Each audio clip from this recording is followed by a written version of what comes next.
पुन्हा अफवा, पुन्हा वर्दळ, पुन्हा गर्दी, तर कुठे हमरी तुमरी आणि कुठे अरेरावी।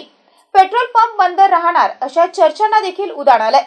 पेट्रोल पंप संपाच्या अफवेवर विश्वास ठेवू नका, विनाकारण गर्दी करू नका असं आवाहन जिल्हाधिकारी कार्यालयाच्या पुरवठा उपजिल्हाधिकारी वर्षा राणी भोसले यांनी केलंय। पाहूयात।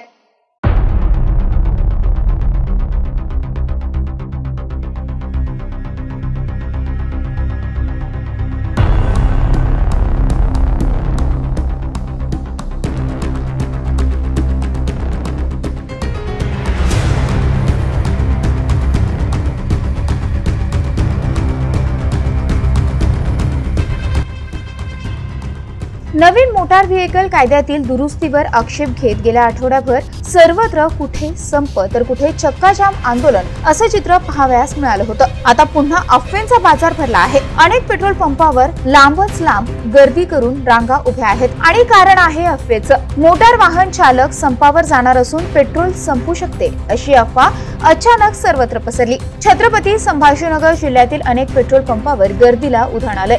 जिल्हाधिकारी कार्यालयाच्या पुरवठा उपजिल्हाधिकारी वर्षा राणी भोसले यांच्याशी दूरध्वनीवरून संपर्क साधला असता त्यांनी सांगितले की अशा प्रकारच्या कोणत्याही अफवेवर विश्वास ठेवू नये। पेट्रोल पंप आणि पेट्रोलची वाहतूक सुरळीत चालू आहे। नागरिकांनी कोणत्याही अफवेवर विश्वास ठेवू नये, शांतता पाळावी। पेट्रोल पंप सुरळीत चालू आहेत। उगाच गर्दी करू नये अशी माहिती प्राप्त झाली आहे। त्यामुळे नागरिकांनी घाबरून जाऊ नये, तसेच पेट्रोल पंपावर गर्दी करू नये असं आवाहन MCN न्यूज करत आहे।